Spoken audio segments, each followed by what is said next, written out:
Warning. The following podcast is intended for a mature audience due to the dropping of bombs of the F, S, B, and C varieties.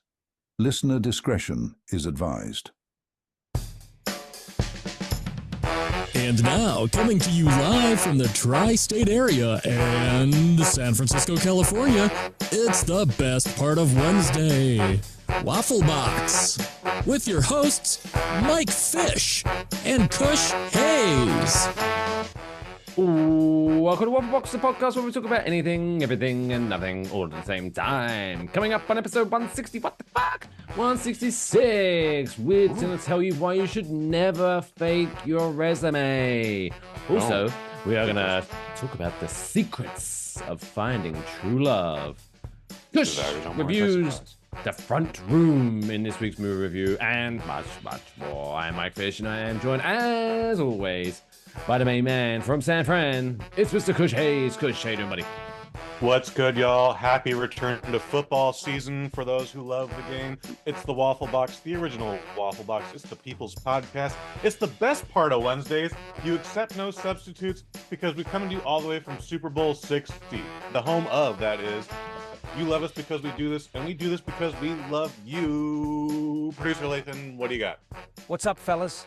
Surely we can't start this week without showing our respects to one of the most iconic voices in cinema history, plus one of the most legendary fathers, Mr. James Earl Jones, who sadly passed away at the age of 93 on Monday. I mean, when you think of movie dads, surely he's the first person that comes to mind. Mufasa from The Lion King, King Jafar in Coming to America, and of course, Darth Vader. May he rest in power. R.I.P. Hell yeah. Yeah, I couldn't say it better myself. Yeah, let's drink. Cheers. I don't know what my favorite James Earl Jones movie is.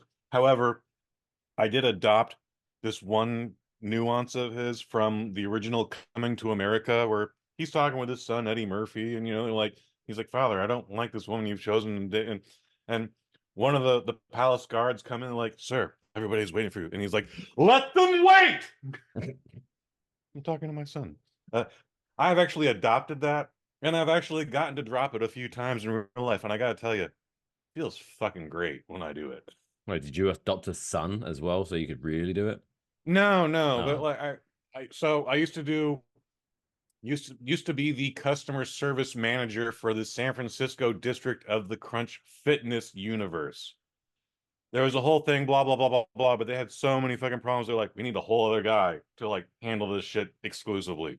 And I was there, and I had to be on phones with like people in New York and all that little shit. And it was this thing where like I have to mail out all this physical paperwork to the New York office, and if it doesn't get in the hands of FedEx or whoever at 3 p.m., then all the work we just did was for nothing this past week. All of it. Like everything will get delayed. That'll create more problems. Blah blah blah blah blah blah blah.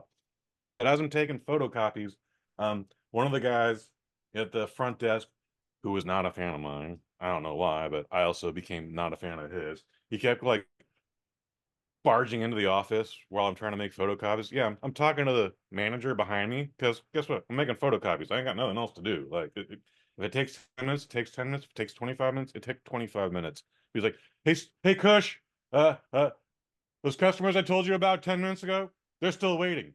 I then announced what I announced, and I was like, he got all flustered and left, and I'm like, coming to America. What you should have done was finish it off by pointing to the manager and going, I'm talking to my son. That she would not have liked that. Oh, yeah, that was. But she probably would have laughed anyways. Well, there you go. I think we had to have a long talk also after that. And I like, hey man, things I just explained to you right now, like all this bullshit, blah blah blah blah blah blah blah. The problems only exist here, so I've got nothing but problems. So they can always call me and leave a voicemail. I'm pretty good about following up on that shit. Marvelous. What was that special shout out to that movie? What was that movie where James Earl Jones was like the head coach of Team USA's karate? Fuck that. Best of the best. There we go. It is. Why the fuck was he? I can't remember. Why was he, of all people, chosen to be the head coach of Team USA Karate? Because he was James Earl Jones. Yeah, there's no like instance where like he goes like, I was a national judo champion 6 times in a row, and then like he flips Eric Roberts on his back. Like that never happened. He's just the coach, and he just talks like this, and he has a clipboard, and he goes, "You must do what I tell you, You otherwise will you're not eat, going to fight the sleep, Koreans." and shit when I tell you. It was that. So, not spoiler, but shameless plug, the Kick-Ass Movie Podcast, which is out there on YouTube and still on the Bosnet.family. Go check out, like, I think it's episode 8, episode 6. It was our season 1 season finale. And we bring in, we always had World Karate Grandmaster Len Kabazinski and Pro Wrestling Hall of Famer Jameel Hemphill on that. So go check that out. We love that fucking movie. It's the Rocky of Taekwondo films. There you go. I didn't even realize that, but seamless plug. Go to check that out. Bosnet.family. Shameless plug. A plug for something you definitely shouldn't check out. I don't even remember what the fucking show was called, but it was you know when sometimes you're like, I've got time to kill and I don't know what to watch. Oh my god, this looks terrible. I need to check it out. It's a show. It's a new show on Hulu. Okay. About Mormon mums. Oh dear. And it's basically like Real Housewives of Utah, right? Okay. And at some point there was like some drama and there was like a swinging scandal and it's all come out about that, right? But long story short, so the main 4 characters, I can't remember their names. They used to make TikTok videos together, right? And the Mormons? These are Mormons? Mormons. Okay. For a minute I was getting them confused with the Amish, but okay, Mormons. That I want to see Amish TikTok. But that's another thing. Amish would like to see Amish TikTok also, but go on. But they're like talking about like, oh, we just wanted to change, battle the patriarchy and blah, blah, blah. And it's like, they're just doing dances on TikTok. Like, ooh, that's revolutionary. Wow. Anyway. But what's really annoying is they refer to their little group as mom talk. Like, mom talk.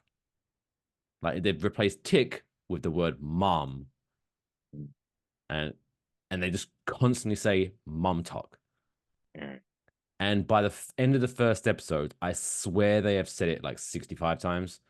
And after about 10 minutes of watching the show, every time they say mom talk, it's like someone is stabbing me in the ear with an ice pick.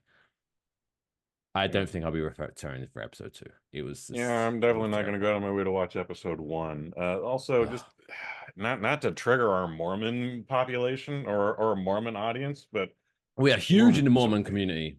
Then I might not. Then I might get us canceled for this. But like, Mormons are weird. Do you know how unmarried Mormons have sex? Because they're not allowed to have sex. But everybody has biological urges. Do you know how they do that? No. I mean, I'm sure they jerk off. No. You're with your lady. You insert yourself into her, and then 4 of your best friends stand on the mattress and jump up and down so that the physical weight of your body creates the penetration, but you're not thrusting your hips, so it doesn't count as sex. So you're basically I'm hoping this is like some weird story that Reddit just made up, but I've heard it a few times now, and I'm just like, y'all are weird. They're doing like push-ups on each other? They're not. No. You're just laying on top of your lady. You're inside her, but 4 of your best friends are bouncing on the mattress to create that friction for you. I have no reason or no evidence to debunk that, but that sounds like bullshit to me. It sounds stupid, right? I hope I'm wrong. I sincerely hope I'm wrong, because that sounds stupid. But I've heard this from a few different sources now. Right, a few different sources? Mm-hmm. How many sources have you got on? I got so many Mormon sources, dude. It's crazy. You don't even know. Well, I think we could debate. But I'm not making this up either. I've heard this shit. This is what I've heard. I hope I'm wrong. I hope they're wrong. Bullshit.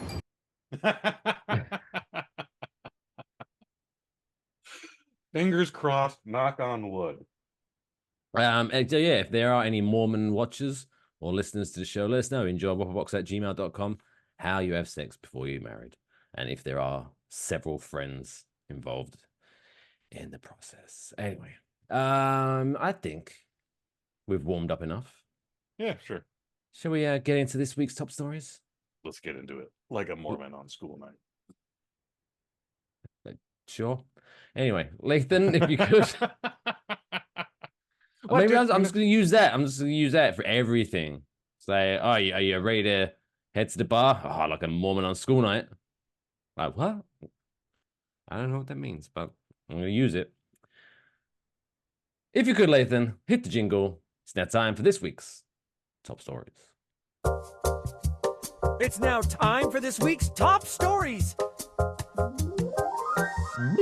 Bubbles. Oh, Kush. Cancel culture. We're talking about boy. cancel culture right now. That's still a thing, huh? Ah, the damn liberals and the canceling of the things and the things. I wish they would cancel Grey's Anatomy. Jesus Christ. I wish they'd cancel Mom Talk. But no. So yeah, cancel culture turns out is a thing, and we have proof, Kush. We have proof. We've seen it. Oh, Some people are immune, but some solid- people just like fold like a house of cards. No pun intended there. This evidence is gonna shock the world that we have that cancel culture does Alright, in hold on, fact let me- exist. Let me fucking brace myself. All right. I'm holding on to the frame here. Let's go. I don't know if you was aware of this, but you're probably on a daily basis thinking, whatever happened to Ellen DeGeneres? Where is Ellen DeGeneres? I heard she disappeared like that Nazi in the Last Crusade of Indiana Jones, where she just dehydrated and then turned into dust. That's one theory that's on Reddit, probably on the same place you find your Mormon sex tips. But probably Ellen DeGeneres has been cancelled and kicked out of show business for her shenanigans backstage at the Ellen DeGeneres show. And you know how we know she's cancelled? Message in a bottle? No. She's going to tell us about it on her brand new Netflix special coming later this month. Yeah.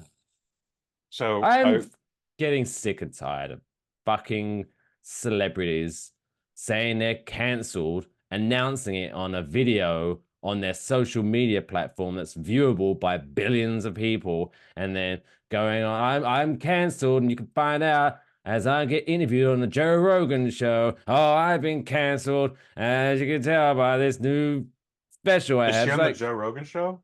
Probably. I don't know. Everyone's fucking been on the Joe Rogan show except for me. At this point, there's like thousands of fucking episodes. Shit, It I was like on the Joe 2 Rogan a day. show.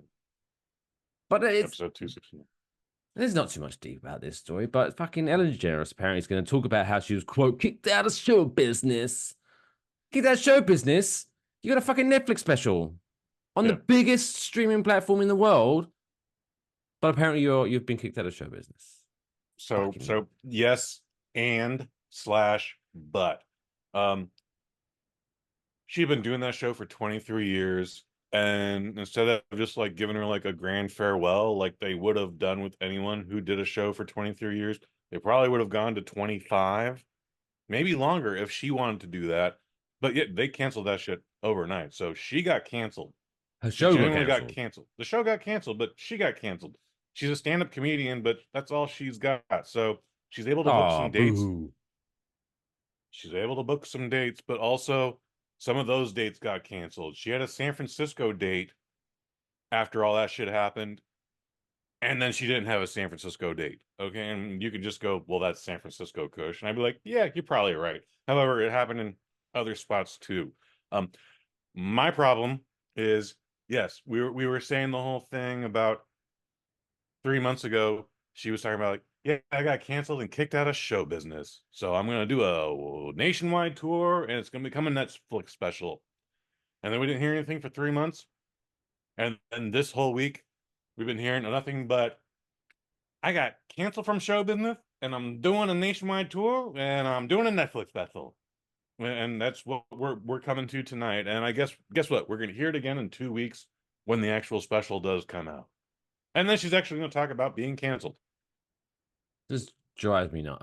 I hate anyone using a huge platform to complain that they're no longer able to work.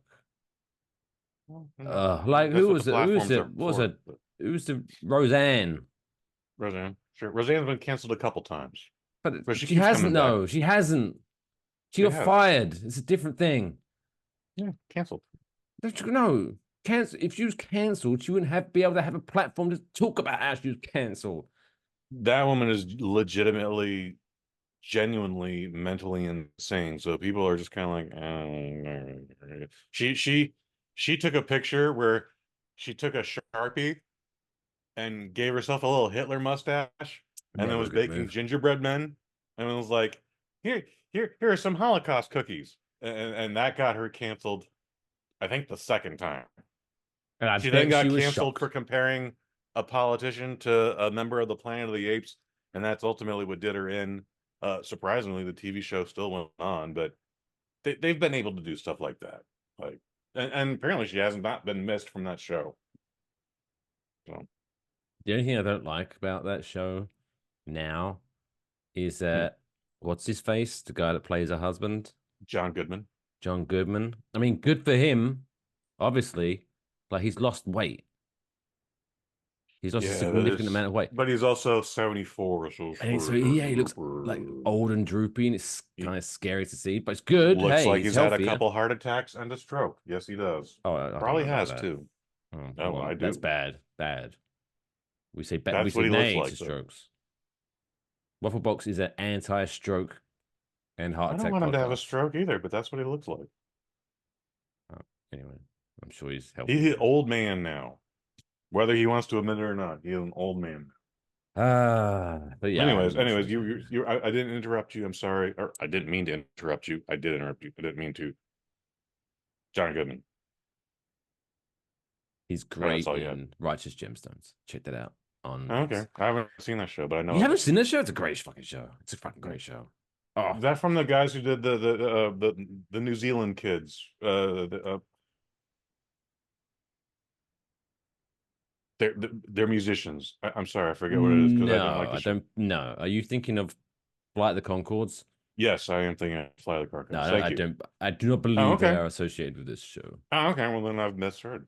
Probably like I've heard about They Mormon were sex. connected with another Max show, but it was it Our Flag is Death or something like that? The Oh, pirate show. Our Flag Means Death. I know Yeah. that's a Taika Waititi show, I believe. But one of the fellas from Flight of the Concords is in it. But isn't Taika Waititi also a part of Fly of the Concords?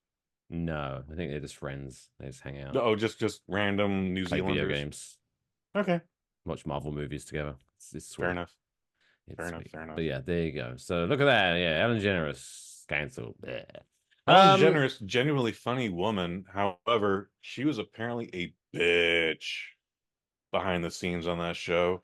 Well, yeah, But she got also, fired guess for what? allegations of intimidation, racism, and sexual misconduct.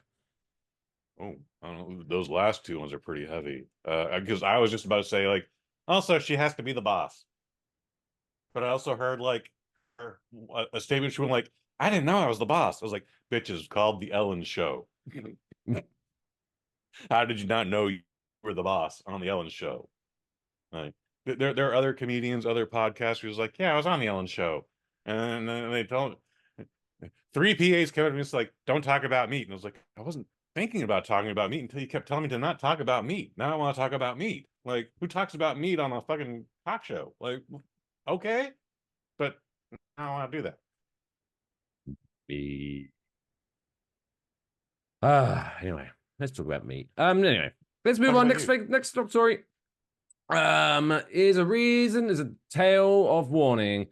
You know, most people, not me, never would have done that, may have been a little embellishments on their CV/resume from time to time. You know what I mean? When you want to try to get that job, you kind of Might bend the truth a little. Might bend the truth a little. Maybe just like extend it. one time I got asked to Contort go it. grab some coffees for the guys, and now I'm quote in purchasing in that company. You know what I mean? That kind Oh, of okay. thing where you Oh, kind of jeez, I like that. embellish a lot That's about just it. creative. Like, But apparently in South Africa, don't do that shit. To be fair, just don't go to South Africa. It's a fucking crazy country, but there you go. Don't go to South Africa. I'm just stay clear of it. Oh, there's some beautiful just South stay Africa. North Africa. But a man who had been a chief engineer at South Africa's state-owned passenger rail company has been sentenced for 15 years in prison for What? faking his qualifications on his resume. What?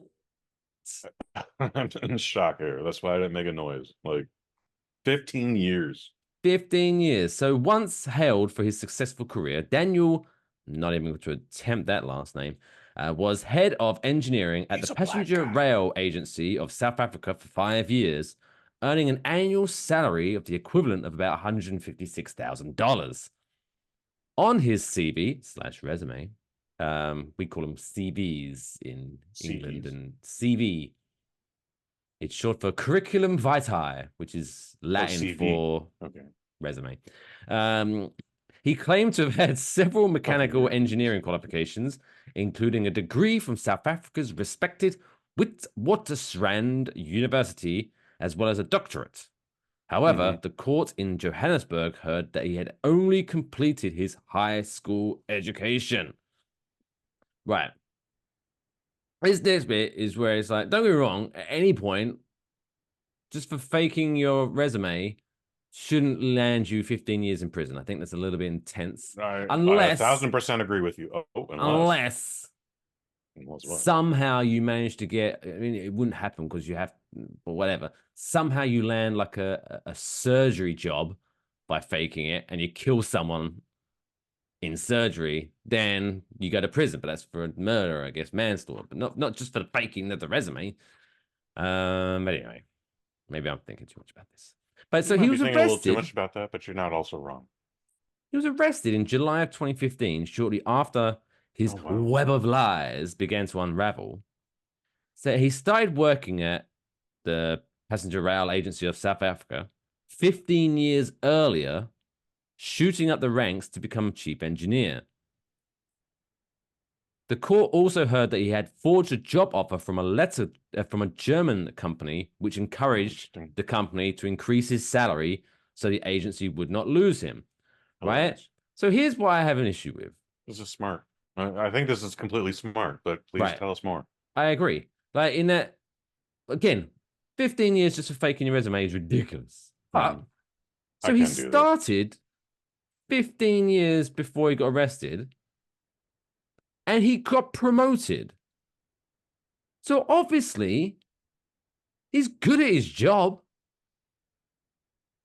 And the fact that he, quote, forged a job offer from another company, which encouraged the company he was working with right now to raise their salary so they could keep him, shows that he's obviously good at his job.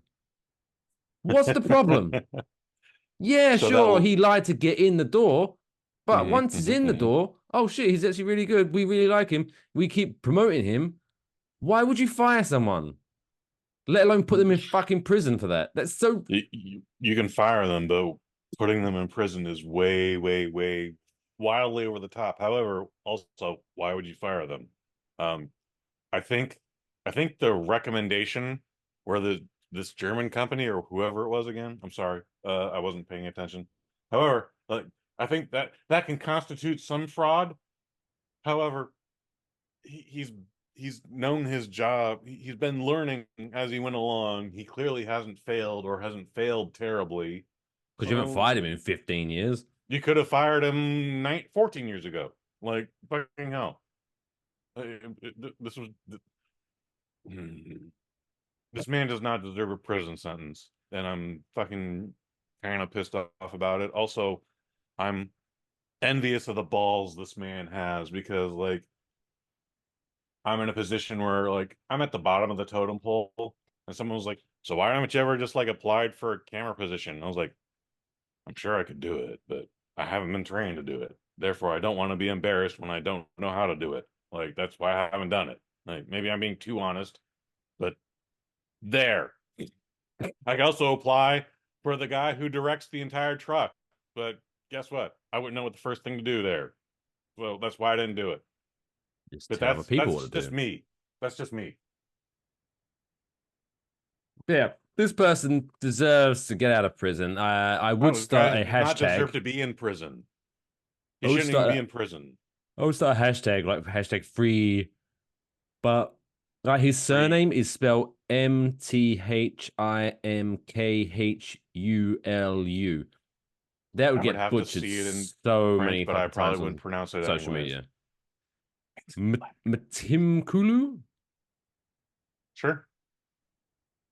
Yeah, try to get that hashtag started. It'd be a nightmare.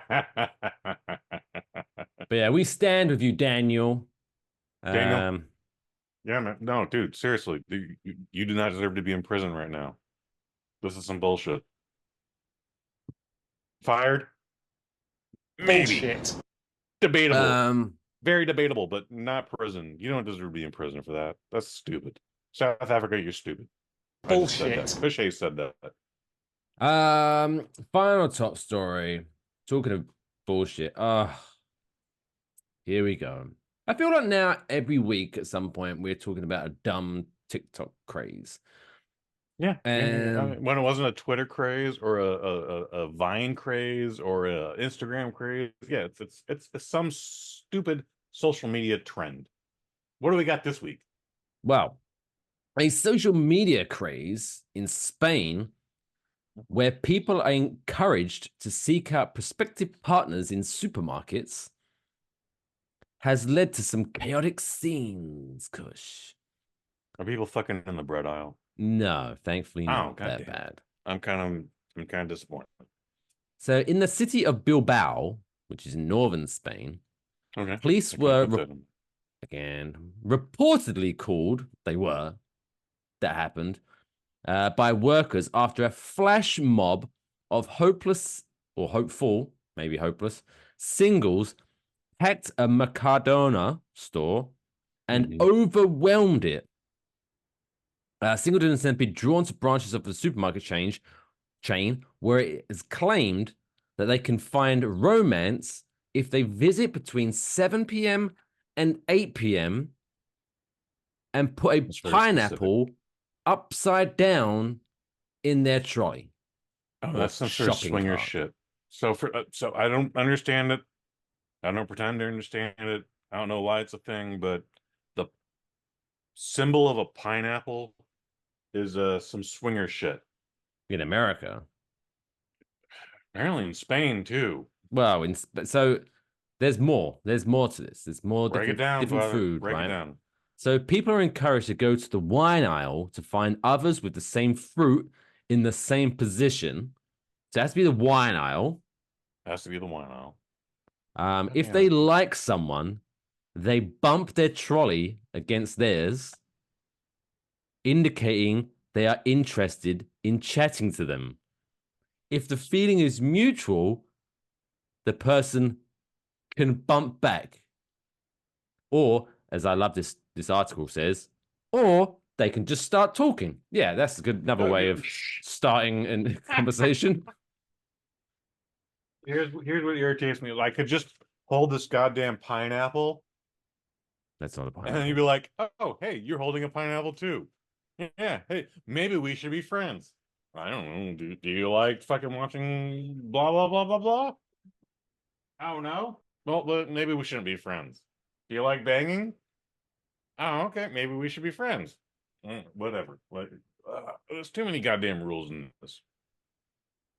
You gotta bang your trolley. You have to bang. You have to spot the person with the upside down pineapple and then crash into them. And that's going to start a fantastic relationship. There's other items though that you could put in your trolley that mean different things, apparently. Like. So if someone spots chocolates or candy, it means the other person is looking for a long-term relationship or something more serious. Then I know what you're thinking. You're wondering, well, what do I put in my shopping trolley if I just want to say casual, right? But if they are looking for something more casual, you put a lettuce in your shopping cart. Why a lettuce? There's a very common thing. I feel there's a lot of people in the supermarket that are getting bothered by Might as well be a strangers. packet of top ramen. Why a lettuce? Like, oh, you got a lettuce? Well, you down to fuck? No, I just want a salad. Go away. Yeah, why How lettuce? many? Why not? Like, if you're into some, if you're saying, looking for, hey, look, I'm just looking for a one night thing, something casual, something freaky. How about some butt wipes I mean, that's also an item. Yeah. How many people or a have plunger? been in the wine aisle that had a specific pineapple upside down with a fucking head of cabbage, got their trolley banged into, their banged into, Poor old and you're like, lady. hey, asshole, what's wrong with you? You banged my trolley there a little too hard there. You That's what I was trying to DTF, do. huh? You DTF? I'm not in Washington, D.C., sir. Thank you. I don't appreciate this. We're clearly in Spain. Why would I be in the States? I don't get that. Fucking pervs are weird. Yeah, it's mothers just walking around. Hey, look, I'm s- I'm looking for something for dinner tonight, but I also need to keep my kids quiet. So I have a lettuce and I have some candy in my shopping cart. Now you're sending out mixed signals. Do you want something casual or serious, woman? I've been in this this Been grocery in store for an goddamn aisle hour. 7 for 5 hours waiting for someone, and no one's been here. I want to see this CCTV footage of the wine aisle of these horny Yeah. people just playing bumper carts. And Dude. I imagine this is some poor old lady caught in the middle of it. It's very So confused. so we have to speed up the footage, and we also have to put The Benny wackety Hills sax or the from Benny Benny Hill. Hill. Yes. Yes and yes. Dude, yeah. So, Let's Syrup go. Squad. Here's the thing. Let's try to spread this trend to America. Next time you see someone at the grocery store with a lettuce in their shopping cart, bump their cart and just give them a wink. See what happens. You might get slapped, actually, depending on who it is. What if Not even for them interpreting anything like perverted or sexual, just like you banged in my cart. Cunt. what if you're really into some interesting stuff? What if you toss the salad at them? That's assault. That's actually assault in the United States. I don't know about anywhere else. Toss the salad. Mm-hmm. I hear what you're saying. I'm picking up what you're putting down. Still assault. Tossing the salad. Giggity. There you go. So there you go. So if you are lonely and looking for love, head to the wine aisle in Spain with that pineapple upside down, and you might get lucky. But anyway, none of those people are probably going to achieve things in their life. But I tell you what, there are other people that are out there doing something with their life, and they're doing something so amazing that an Irish brewery is going, oh, we're so proud of you. Here's my Lucky Charms. Not racist, I'm half Irish. It's now time for this week's Dumb Record of the Week. Why? Why? Why would I? Why? Why? Why? Why? Why? Why? Why would you want to do that? This week, 166 episodes, and I still don't know if this is the actual proper song. I was ready to go like, yeah. Bum bum bum bum. this week's Dumb Record takes to us to Louisville. Or Louisville, as it's spelled. Kentucky, where all the best baseball bats are made. Louisville. Are they really? Well, they're maybe the only place the baseball bats are made. I don't know. Just That the would facts, make them ma'am. the best still. Anyway, Louisville residents Steve Wiseman, Trace Wiseman, Kyle Reed, and Eric Howard recently aimed to take the Guinness World Record for the most strikes in a 24-hour period in 10-pin bowling with 4 people, a new category created just for them. I don't understand what you just said there. It's definitely bowling related. I understand 10 pins. Can you elaborate, please? That they had a timer, Sure. 24 hours, go. Okay. And So they they had just to played 24 hours of bowling then. 24 hours of bowling between the 4 of them, and they had to bowl as many strikes as Okay, possible. so a normal game of bowling is 10 frames. Call it 10 innings, 10 quarters, 10 periods, whatever you want to call it, it's 10. There are 10 opportunities to win the game. How many frames are they playing? I'm pretty sure they wasn't playing actual games of bowling. They were just bowling, bowl the ball, bowl the ball, bowl the ball, bowl the ball, go, go, go, go, go. That's incredibly stupid. Some like parachuting out of the go. It can be it can be the longest game of bowling ever, but there has to be frames involved. There's what was 3 or 4 of them? 4 of them. 4 of them. So there's four participants playing a game of bowling. It's the longest game of bowling that we've talked about ever or heard about. I'm pretty sure it's the only game. But they have to have said like, yeah, in this 24-hour period, they played 1,000 frames.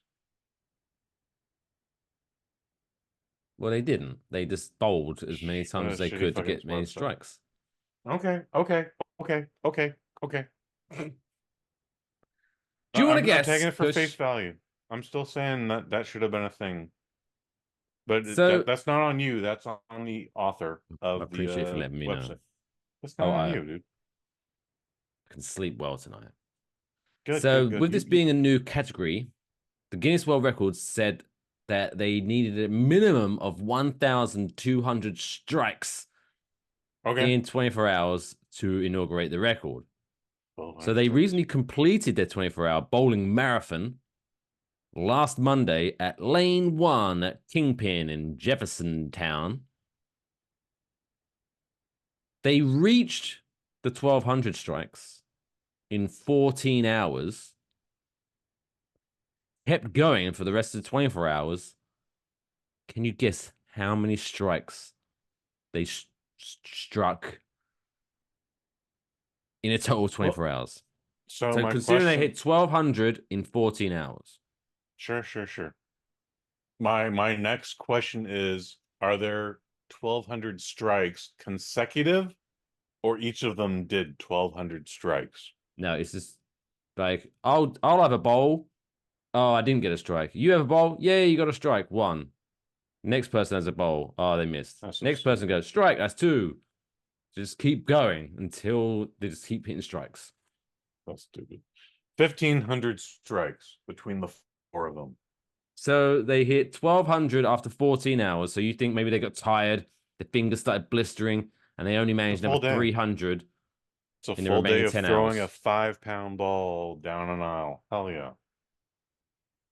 So these fellas, these 4 fucky fellas from Kentucky, managed 2,032 strikes in 24 hours, averaging over 84 strikes an hour, which is like less than like 1 in about every 45 seconds, 1 in 46 seconds. Sure. Over 24-hour period. It's pretty damn impressive.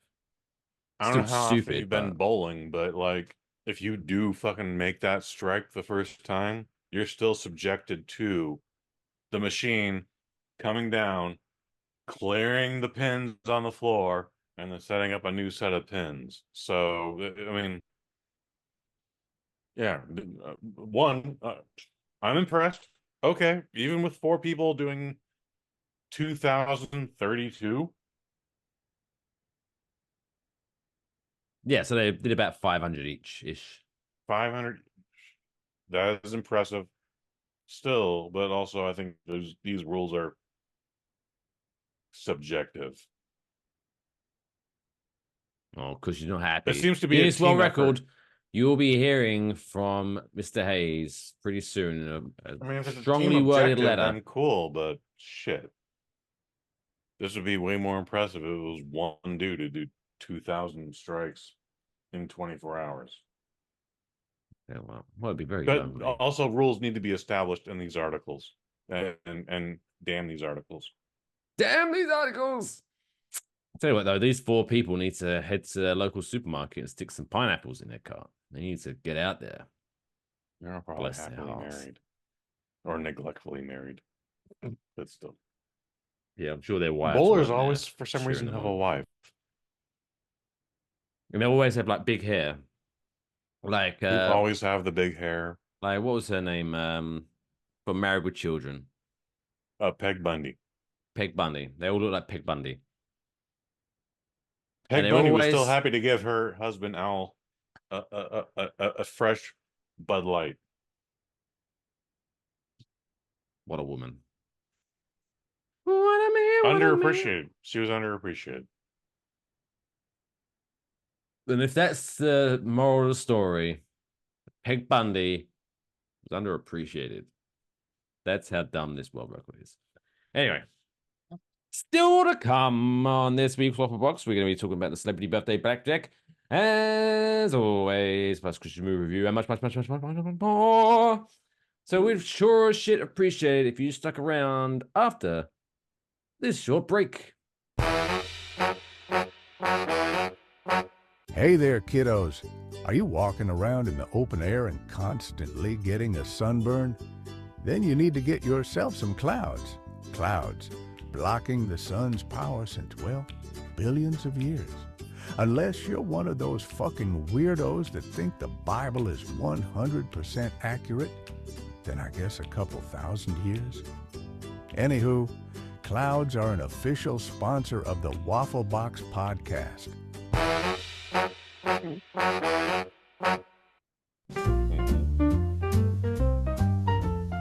Place your bets. It's now time for birthday blackjack. I also like to live dangerously.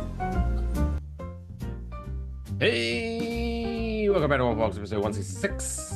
It's now time for the September 11th edition of Celebrity Birthday Blackjack. If this is your first time playing along, let me just go over the rules once again. What I'm going to do is I'm going to read 5 celebrities that are celebrating their birthday on this very day, and you have to guess how old they are now. And your score is accumulated through your margin of error, i.e., if they're 50 and you guess 53, you're 3 out, you score 3 for that celebrity. Then over the course of the 5 celebrities, you have to keep your score at 21 or below, hence the birthday blackjack gimmick. And your exits are here. If you are able to get the birthday boy or girl's age spot on, Perfect. then you get to subtract 5 from your score. Kush, you'll be playing along. If I remember correctly, you're 10 and 18 right now. It's not the best record. We're not going to the Super Bowl this year, but we'll make it work. We'll make it work. Neither the fucking Giants again. God damn it. Did you see? Damn. I don't want to get into sports. Jesus, that was terrible. I always Absolutely. thought I didn't see the New York Giants. So Anyway. All right, let's get into things. Number 1. Celebrity number 1, celebrating their birthday on September 11th, according to Wikipedia, is professional wrestling promoter, manager, and king of the extreme, I guess, Mr. Paul Heyman, aka Paulie that's son of a bitch. Dangerously. one, I feel bad that he was born on September 11th, especially being born in New York or out in the New York region. I don't know what his gimmick is. However, It's September 11th because of what happened. It's a So bummer never day. a good day to. It's never a good day to have to associate with your birth. It's not. I know a Not a chick. bummer celebrating on September 11th. I know a chick who was born on September 11th. Obviously not that freaking specific day, but September 11th. Her name is also Karen. So she's just like, oh, I'm getting from both ends here. Just getting hammered. Anyways, well, she likes getting it from both ends. She should put a lettuce in her shopping cart. No. Behave, sir. Anyways, Paul Heyman, September 11th. Not a young man anymore. I'm gonna say 59. Again, I've not looked these up. I know Paul Heyman, but I don't know Paul Heyman's personal details. Excuse me. Perfect. He is 59 today. Oh, what a start. Oh shit. Although the judges at home, you know, we're gonna leave it. But the way that you said the answer and then immediately said, by the way, I haven't looked these up. There might be a coach review. I might be throwing a red flag onto the field of play here, but I'll let you have this one, since you are basically terrible at this normally. Anyway, so you're starting off -5. Ooh, not bad. Greatest start ever. It is. Just the facts, man. All right, here we go. Let's find out number 2. See how you do at number 2. Number 2. Rapper, actor, and a man who wishes that this bitch would get the fucking way. It's Luda, Mr. Ludacris. How old's Ludacris now? Fast and the Furious franchise alumni. Oh my goodness. Ludacris. Yeah, I've been listening to Ludacris since at least 1998. I don't do too much music these days. But when he does, it's usually for a soundtrack, but he's been focused on acting and also just desperately waiting for the next Fast and Furious sequel. Stop stalling. Come on, let's hear it. Well, all right, you're right. Thank you. I'm sorry you called me on it. 48. Ludacris is 48 years old.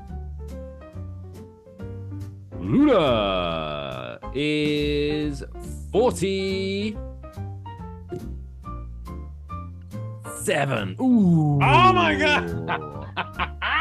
So you're 1 out, which takes your score -4.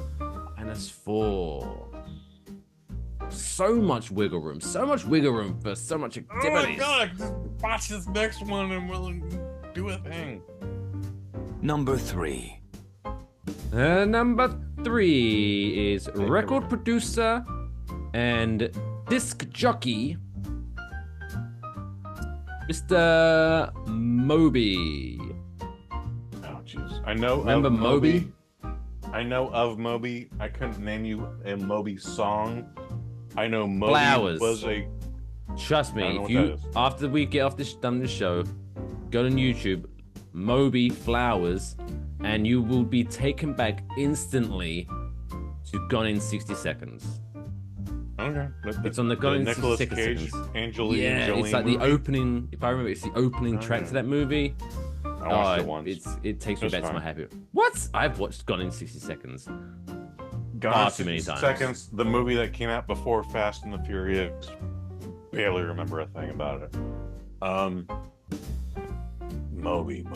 Also the joke of How I Met Your Mother, where on New Year's Eve they were like, "We just ran into Moby." Oh shit, he was pulling a gun. It wasn't Moby. And 48 he again. He got into a feud with Eminem and them back in the day. Did he? Okay. So what was your guess? 48 again? 48. 48 is what I'm saying. Moby 48. Well, your hot streak is officially over. So Moby is 59. 59. Jesus. Which puts you 11 out, which now I have to work with negatives, which I believe puts your score up to 7? All right. No.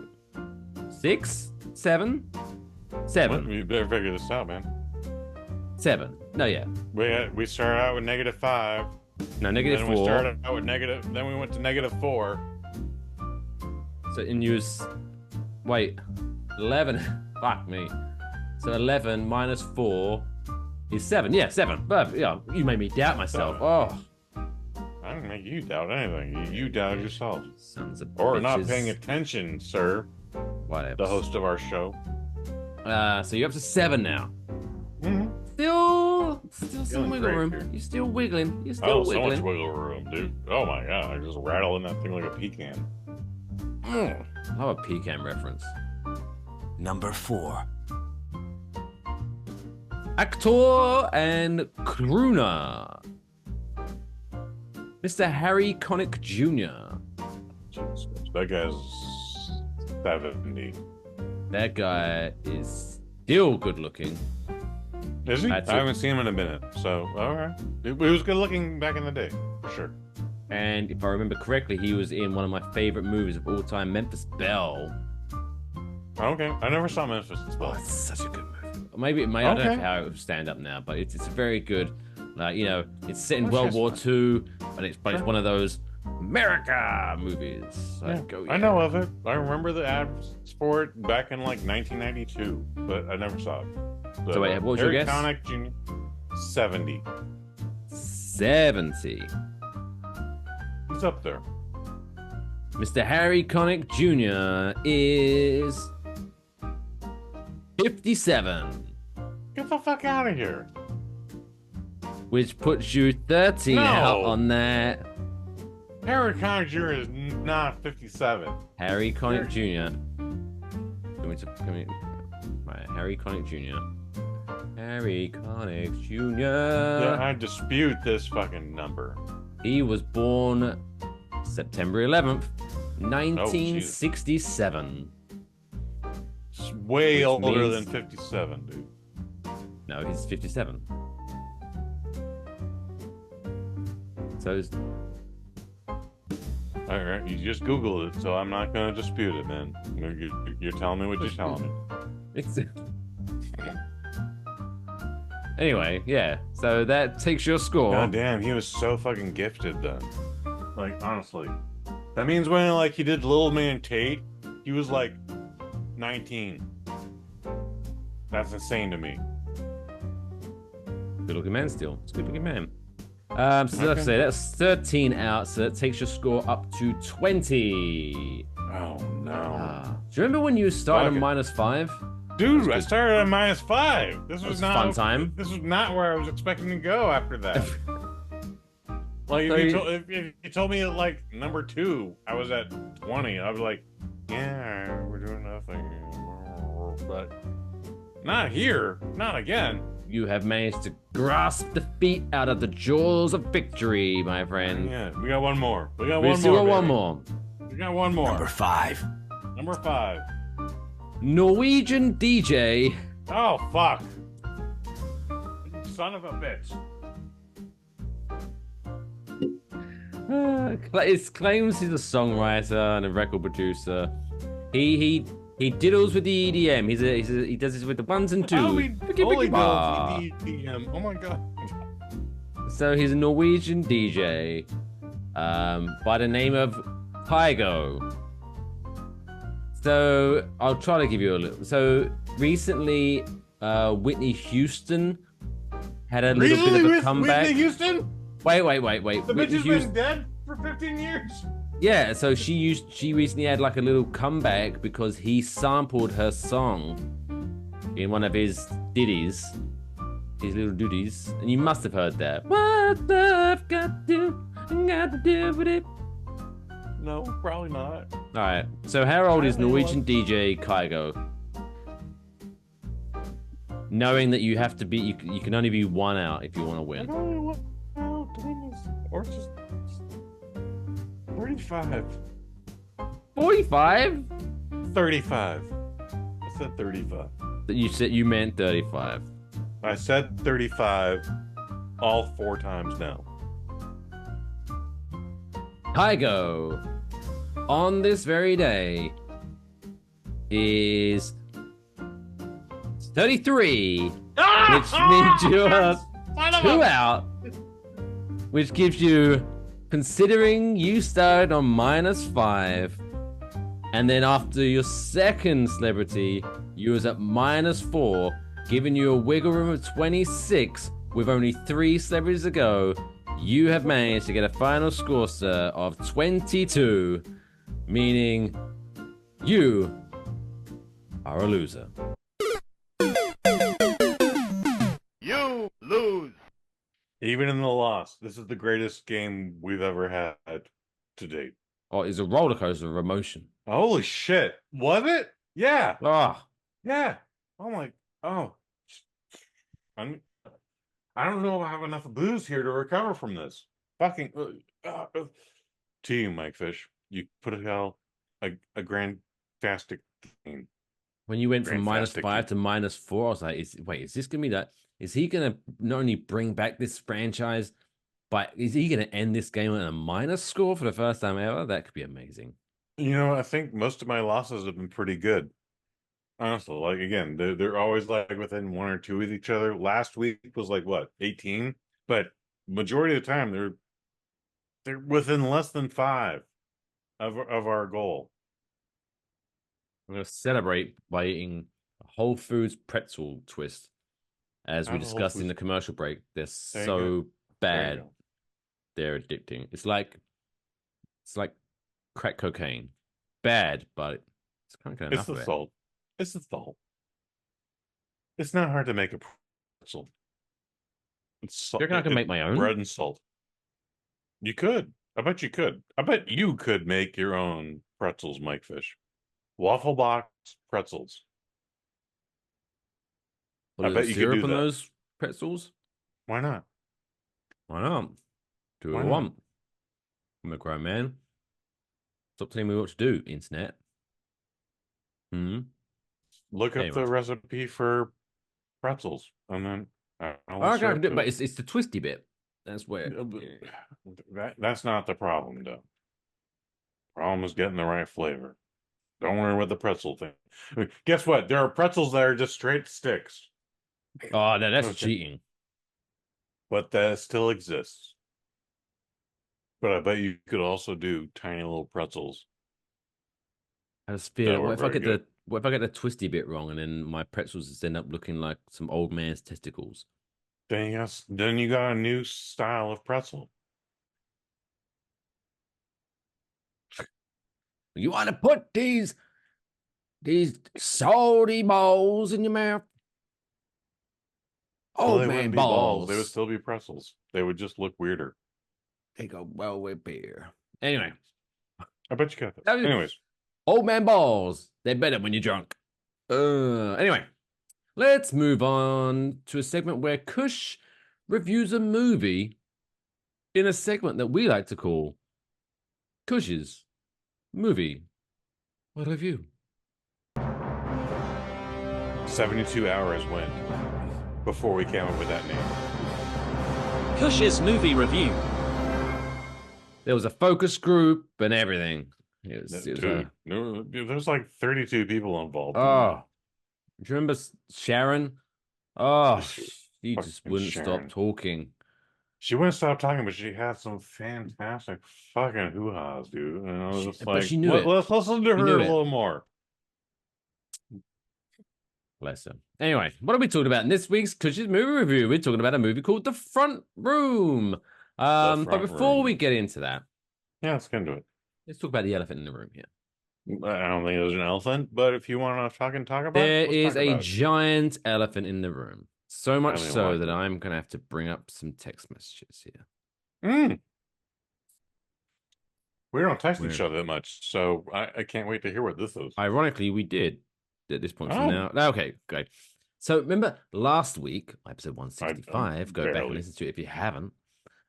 Kush reviewed a for AID. And so he texts me. Next week's review will be Afraid, starring John Cho, brackets, Howard and Kumar. Just to remind you who that was, because he's a better actor, but most people don't remember outside of that. I appreciate it. And then he follows that text message up with the following week, if I can't find a movie that isn't Beetlejuice 2, I just won't do a review. Like, so there is Stand by that. some mystical. I feel like, does Michael Keaton owe you money? Did Nope. he steal a girlfriend from you? Like, what have you got That'd be a story. against this movie so much where you was willing for the first time in possibly 140, 150 episodes, break a streak of reviewing a movie on this very podcast? What about Beetlejuice sent shivers down your spine, so tingly that you were like, I'd be willing to fucking not do a review if that's my only option. Because the trailer looks stupid. The idea was stupid. For the last 30 years, every now and then you'd look on the internet and some random article on your algorithm would come up to like, did you know there's going to be a Beetlejuice Goes to Hawaii? Holy shit, I wish we got Beetlejuice Goes to Hawaii at this point. Guess what, kids? I saw the trailer. Did not look interesting to me. And yes, I was a huge proponent to this. No, opponent. God damn it. He was against my vocabulary is better. I hated the idea of this movie from the beginning. Okay, but this has been going on for 30 fucking years. So, when they finally actually announced Beetlejuice 2 was coming out, and then they showed us the trailer, I was like, oh, we're back with the Dietz family. Guess what? Gene Davis is a little too old to be playing the ghost from 30 years ago. Alec Baldwin is dealing with a manslaughter charge, so he can't be in the movie, period. Mr. Dietz is a confirmed pedophile, so he's definitely not going to be in the goddamn movie. Like, why do we need this movie? You could have done Beetlejuice 2 with Michael Keaton and done anything else. And you chose to come back to all this nostalgic bullshit and shoehorn that in.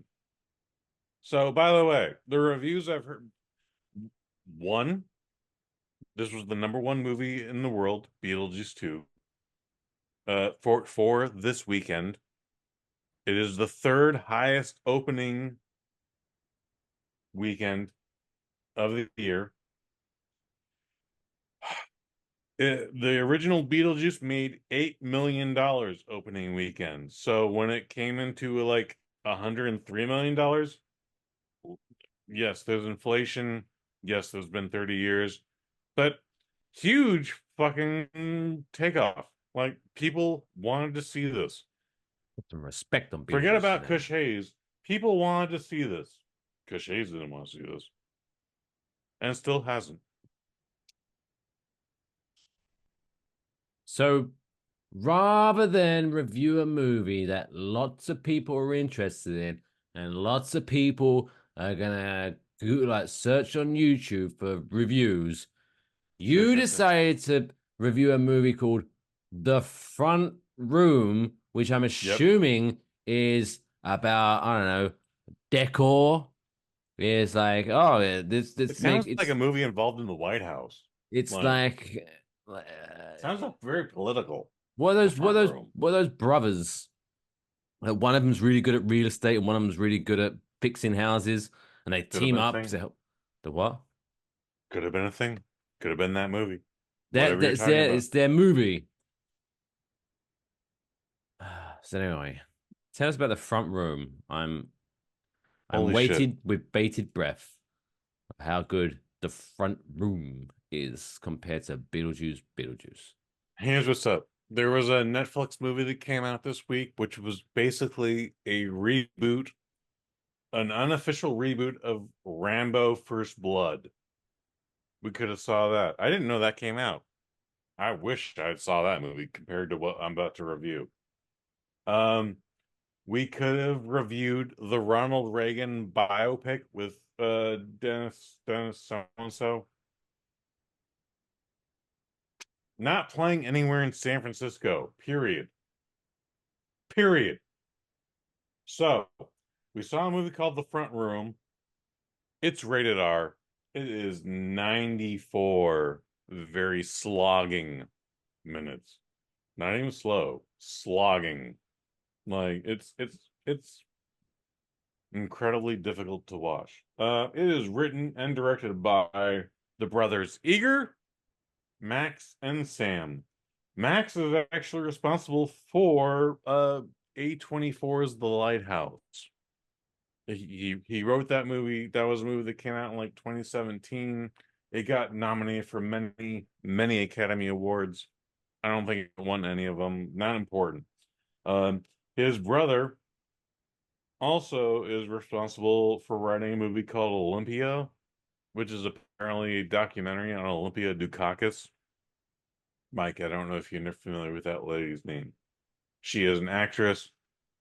Her nephew ran for president in like 1988. He did not win. Did a whole thing where like he took some B-roll where he's driving in a tank and got a war helmet on, and that kind of killed the election for him. Not important. Yep. He was driving. I mean, if I see someone driving a tank, I should hope they're wearing a helmet. Still did not help his chances. Safety first. Winning the election from George W.H. Bush as opposed to George W. Bush. Anyways, this is based on a short story from a lady named Suzanne Hill, and she doesn't really have too many things. Doesn't have too many credentials after that. This is starring R&B pop star sensation Brandy, who I remember her. You know Brandy. Yeah, man. She did a TV show for a few years called Moesha. Moesha! I didn't not know that was even a thing. Posted the poster for this thing on many Facebook groups, and they're like, oh shit, Moesha's in this? Where's she been? My knee-jerk reaction was like, well, she's been raising babies, and she wanted to focus on babies. She's actually had like a short-term like TV movie career. Oh, and not too many feature films. She had a relatively successful music career as well. She had a very successful music career. She had a very successful music career, but that only went so far. She hasn't released an album in maybe 20 years. And however, also her brother Ray J banged Kim Kardashian on a video, which launched a lot of people forget their these career. days. I know. Imagine being in a sex tape and that, like, being the one person everyone forgot about. I feel bad for Ray J. Like, his self-esteem must be so low right now. I would agree with you, except for the fact that he came out with the Ray. He got attached. I don't know if he came up with it. He got attached to the Raycon earbuds that every podcast is sponsored by, except for the Waffle Box. Like, that man is not starving. He's not having trouble paying the rent. Ray J is doing okay. So, anyways, Brandy Norwood is the star of the movie every night before bed. I bet you do. No, not me. Him. Look at me when I was young. I could have been a contender. He's banging too many other bitches these days. He's not worried about that Kim Kardashian movie. In fact, he still gets 35 cents for every view of that fucking video. He's gonna be that creepy old man that, like, in years from now, when people are watching, reruns of Keeping Up the Kardashians, he's like, hey, I banged Kanye West's wife. You see that one? I fucked her. Do you want me to get the tape? I could get the tape. No, okay. Fuck that. Yeah. Anyways, Ray J's actually had a better career than Paris Hilton, as far as who's got a new album coming out, apparently. Really? Oh, yeah. Fantastic. Twitter Ads is delivering. Apparently, Twitter Ads wants me to know that Paris Hilton has a new album out. Well, all right, good for her. I don't know if it's her singing or her doing the wiki wars, because I know she dabbled in DJing back in the day. Don't know if she's still doing Very dabbled. Or maybe I have to look it up. Let's get some You might have to Parasil. look that up, but don't look it up during this. Anyways, No, I'm not gonna do it now. Andrew See, this is Burnap. how good the front door movie is. We're trying to talk about it, but you keep shut up. Andrew Burnap, and then Catherine Hunter plays the matriarch of the movie. She goes by the name Solange. That woman is Beyonce's sister, right? 63 years old. That name, that personality kept coming up into my head too, the entire movie. However, she plays a 93-year-old woman. She's 65, but she plays a 93-year-old woman. What a range. And we get very intimate, where there's a whole bathtub scene. Oh. Her wig is off. Oh. Her wig is off, but she's got the bald cap on, showing like she's got like scabs and other weird shit, like a 93-year-old woman. Look, y'all, long story short, this is the worst case fucking scenario you could have when taking care of an elderly person. The funniest thing through this movie is actually a Facebook post where someone who takes care of elderly people went like, made me laugh when people at the halfway park left during the fecal montage. Period. That was it. By the way, I described what a fecal montage is. Fecal montage. So we're dealing with a woman who's 93 years old, and she's most likely, in the best case scenario, lost the physical ability to hold stuff in until she gets to the toilet. Again, we're dealing with a 93-year-old woman. So, like, when we start the movie, there's a montage of her shitting herself. Yes. Was it backed with like some uplifting music to get you into it? Actually, yes. Wow. It's an old school soundtrack. Like some 80s music. You're not going to hear Lady Gaga's song, but it's one of those things from like the 50s that you've heard, but you couldn't, unless you looked it up, and I did not, unfortunately. I'm sorry. Sorry, folks. You'd be like, fucking hell, we're doing this right now. It's just like a montage of her shitting herself in different locations around. She's shitting herself. There's a baby who's shitting itself. Also, what a team. It's just so much nonsense happening here. The basic story is happy couple getting ready to experience a brand new baby. Backstory, they tried to have a baby, and it's unclear whether it was born Stillwell. I don't know if that's a phrase, but it was born dead, or just like crawled out the window like Eric Clapton's kid and fell out of the window. They're having a new baby, and then the husband finds out his dad is dying. He's very estranged from his father. He definitely hates his stepmother as opposed to his real mother, who never comes up in this movie again after that. There's plenty of times she's like, she's my stepmother. And it's like, motherfucker, you're 43 years old. Fucking take control here, please. Anyways, dad dies. We go to the funeral and we start talking about the will. And the husband is very openly in the beginning, just like, we can't do this, we can't do this, we can't do this. He even like yells at his wife, Brandy, and is like, we can't fucking do this. And she's like, why are you fucking yelling at me, motherfucker? Like, anyways, why she doesn't understand that her husband is in distress over his fucking boyhood trauma, I don't know. But we just keep going on, and we keep going on, and we keep going on. We get to the point where stepmom moves in, and our heroes have moved their new nursery already into the front room, the name of the movie. And she's like, I can't get up the stairs. I need this room. And she just takes over the room. And it's like, All right, look, y'all. She's using 2 canes to walk. Yeah, no shit. She can't get up the fucking stairs. She needs that room. It's kind of like a non sequitur. But there's a whole scene with that. A lot of this is just like domestic squabbles. But then we just get into it more, and we get into it more, and we get into it more. And I don't want to get into any further. I don't know if I want to give spoilers here.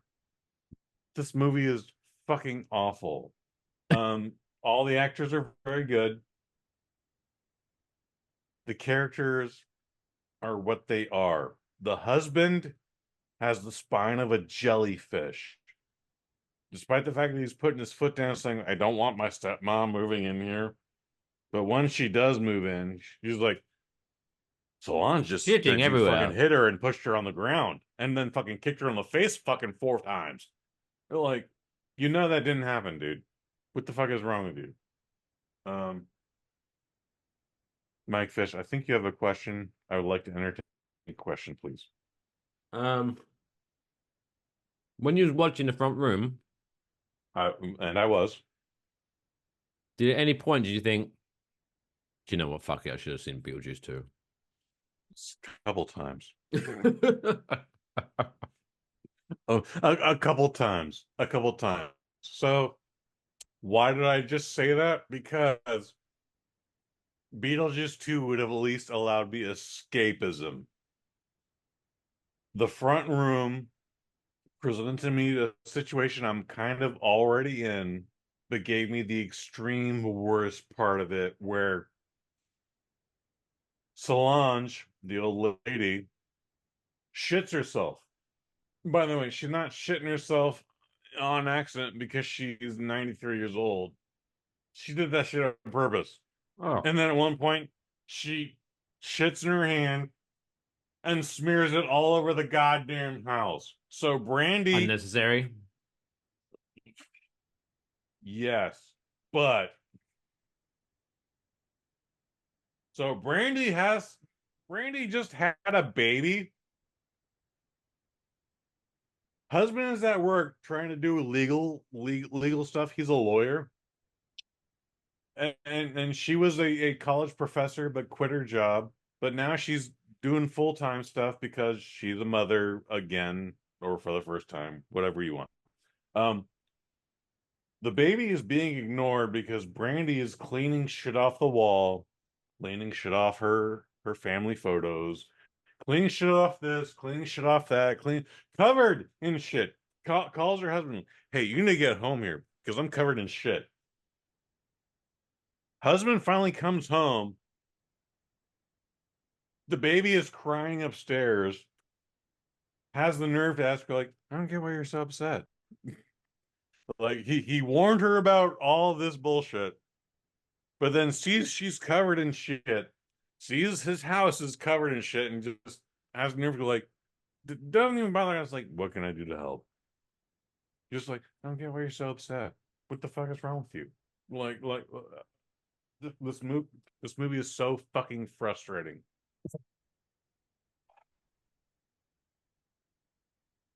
Per Facebook, the majority of people are saying this movie is awful. And I agree with the majority. The few people that were like, yeah, I thought it was good. The old lady she did her goddamn job.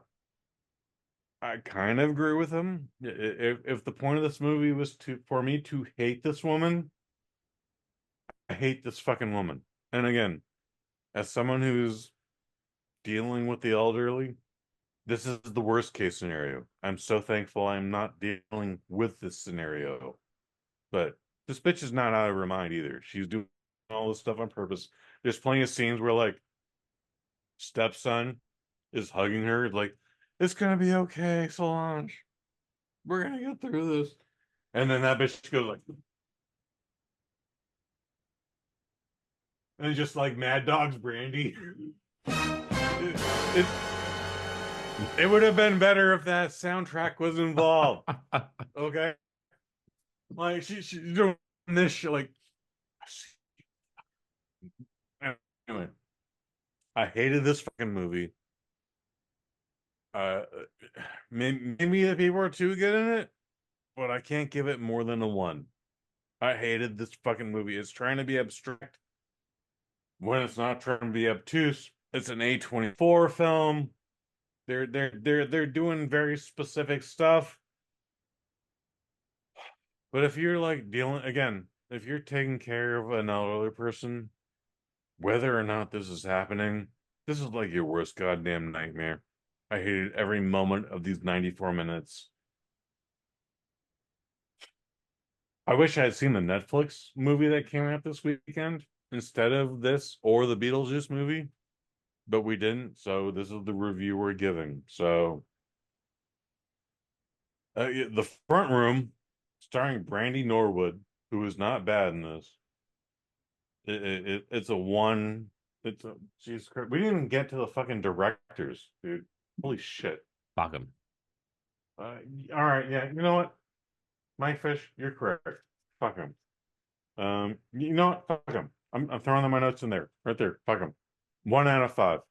Before we wrap up this review, though, the people want to know, how was the viewing? Was there anyone in the movie theater annoying as shit? Yes, but no. Hmm? So, I This has understand become a big part of your 100% movie why you reviews asked now. me that. I 100% understand why you asked me that. Into the trailers, and like it was the last quarter of the trailers. By the way, trailers are like 20 to 35 minutes these days. That should be criminal. Anyways, a couple of ladies came in, and they were also pushing a young lady. I think she's under single digits. I think she's like 9. Paraplegic girl. Oh, okay. They pushed her into the movie during the trailers.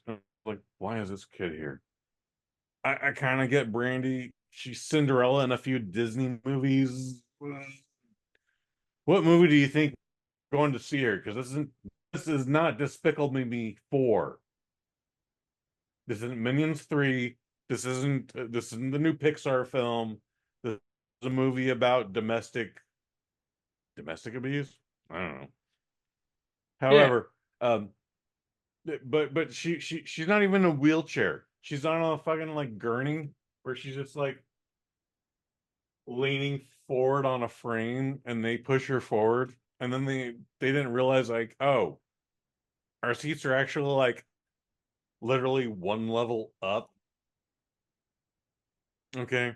By the way, there's 3 of us, so the seats, in theory, the best seats we could have picked only have 2 of us. So, all right, put the girl in this one seat, you sit in that seat, and I'll sit in the seats we actually bought. No disputing anything. Worst case scenario, little girl started snoring because when this movie isn't frustrating for those who are dealing with like elderlies, it's boring. It's fucking boring. Also, she's 9 years old. That's the worst thing I have to say about my audience experience, but I understood what happened. But I am still confused. Like, what movie did you think you were taking this little girl to? Whether she was on a stretcher or not. Like, it wasn't the Minions. It wasn't the... I don't know what the Pixar movie is this stage. Toy Story 4. It wasn't any of that shit. Look, you took her to a movie about adults taking care of an elderly person who was abusing them. I did not understand that. So did she last the whole movie? No. I think she snored through 25% of it. No, I was not mad. I was just like, yeah, I get it. I might join you too. I wish I could. At the 45 to 50 minute mark, I wish I had walked out of this film. Okay. I heard of people doing that too through Facebook, and I wish I was one of them. This movie was either way too good or fucking horrible, but I'm still giving it a 1 out of 5. One of the worst movies I've ever seen this year. One of the worst experiences theatrically I've had this year. in 2024. There you go. The Front Room. 1 out of 5. Leave it alone. Don't check it out. Go see Beetlejuice 2 instead. You won't regret Can't recommend it. I can. Go see Beetlejuice. No, I'm not talking about Beetlejuice. I'm talking about the Front Room. I But am yeah, talking about Beetlejuice. Go see we probably Beetlejuice. have a better. Did you see Beetlejuice? No. Oh, well, go fuck yourself. I work I work in hospitality in restaurants, so I don't have Oh, so weekends. you're a clan of old lady peas. So I'll hopefully see it sometime during the week when no one's there. It'll be on HBO Max on Christmas. Ooh. That's the Yeah, story. that's like 100 days from now, and it's Christmas. So yeah, it's an HBO Max movie. Marvelous. There you go. Beetlejuice. Check it out. Don't check out the Front Room. Anyway, let's wrap up this week's episode of Waffle Box by wrapping everything in a nice little bow and making everyone feel warm and fuzzy inside. It's now time for this week's feel-good story of the week.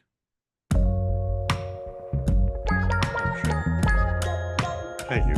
How you doing? It's the coolest fucking story I've ever heard in my entire life. That's insane. Can I hear it again? Now, admittedly, the person this feel-good story is about, I have no idea. Maybe I'm showing my age. I don't know. But are you familiar with a singer called Madison Beer? No. No, okay. Not me either. Okay, perfect. Like someone, I remember I was talking to someone at work about like, name me someone famous that everyone here would know. And he like, without even thinking, blink of an eye, boom, he said, A Boogie. And I was like, I have no idea who the fuck that guy is. And I got laughed at because I'm old, but whatever. Shout out to A Boogie and Madison Beer. A Boogie. A Boogie. American singer Madison Beer recently made a life-changing impact on a struggling small business owner during her tour stop in Singapore. The 25-year-old artist who was in town for a show found herself in need of a last-minute nail appointment. She reached out to a local nail salon and soon found herself chatting with the salon's owner, 21-year-old Hazel Wah. Wah shared her story with Beer, revealing the challenges she had faced after her business partner suddenly bailed on her. The setback forced Wah to downsize her operations, moving back into a tiny office to keep her dream alive. Despite the struggles, she expressed how grateful she was for the singer's visit and the boost it had given her business through social media exposure. Yeah. Moved by Wah's resilience and determination, Madison Beer took an extraordinary step to help. Shortly after their conversation, Wah received an unexpected message from Beer saying that 3,460 Singapore dollars had been sent to her to cover her rent for the month. Oh. Overwhelmed with the gratitude, Wah shared her feelings on social media, saying, I was really about to give up on everything I worked hard to build for until everything started working out again, thanks to my friends, family, fiance, and obviously Madison Beer. So there you go. Madison Beer, celebrity, promoted the business on social media, which is nice, but then also it's like, oh shit, let me just pay your rent this month, which is very nice to do. It's very nice to do. And before we get, because there's always, do you know what pisses me off? Now I've said the feel good story and we all feel good about ourselves. Let's get back down to earth and talk about things that pisses us off. You know, like whenever that you hear stories about this, because I don't know. Again, I don't know Madison Beer. I don't know how big or small or. I mean, I'm assuming she's touring in Singapore, so she must be doing something. Well, she must be doing something. Must be somewhere. But whenever they said, oh yeah, this celebrity paid this much money for her month's rent, and then you always get that one person in the comments going, oh, it was probably nothing to her. Oh, why did she pay more? Why should she pay more? It's like, oh, fuck you. Like, at least she's doing something. Sure. Like I saw it, like there was a person, like football, my football club that I'm a big fan of. He obviously has millions upon millions upon millions upon millions of pounds in his account. And there was a GoFundMe to help a young child's cancer treatment. and he donated like £10,000 to this GoFundMe, and that was just very nice of him to do. There's a huge chunk of the. Agreed. But then again, there's always those people like, well, it's well, 10,000 point nothing to him, but blah, blah, blah. It's like, oh, mate. That's why he did it. Why do people have to find negativity and positivity? You know what I mean? Just relax. There's always cynics. Be happy when people do nice things. The internet didn't do anything and didn't do any favors for anyone. So you do a nice thing, and it's like, yeah, sure, he did a thing. You should be just doing that. It doesn't have to. Doesn't have to. But anyway, so yeah, in this shout out case- to you, Madison Beer. Cheers. Cheers. You're a lovely person, I'm sure. Well, that wraps up this week's episode of Waffle Box. I chucked my beer.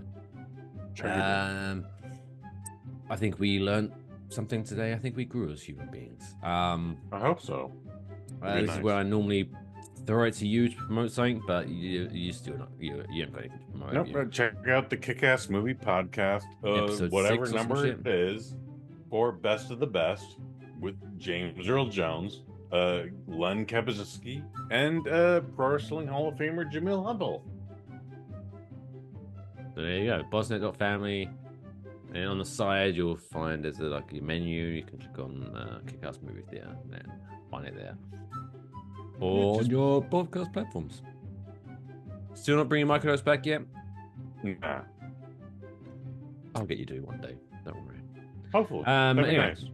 check out enjoywafflebox.com for all the links where you can support the show. You can, just by supporting, you can hit the like, subscribe button, share it with your friends and family and your dogs and your pets. If you got dogs and you have to leave the house and leave your dogs alone, stick on an episode of Waffle Box and they can hang out with us. There's like might enjoy it. 66 episodes times 2 hours. Roughly. So many hours. And So many we hours. could just sit here and be like, good boy. Who's a good boy? Oh, good girl. Well, we should actually do that just for the We should dogs. just do an episode for the dogs. Where it's just an hour of us just going, woof, woof, who's a good boy? woof. I think we came up with that idea a couple of weeks ago. We just didn't do it.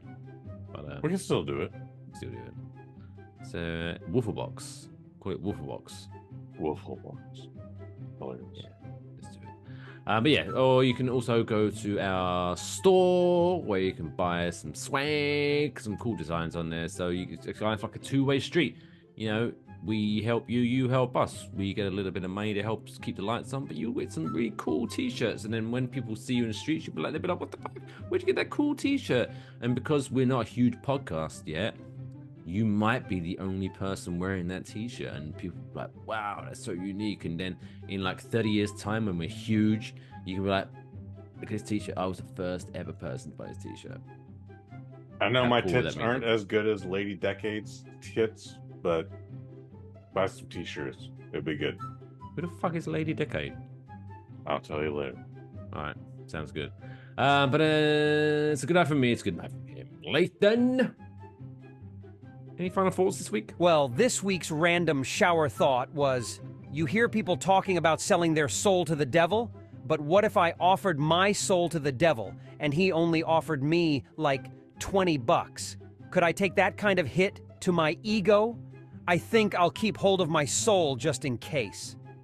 Anyway, it was a pleasure as always. See you all next week. And on that note, take care of yourselves. And each other.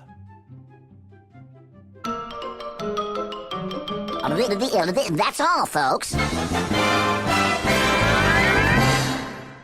Play me off, Johnny.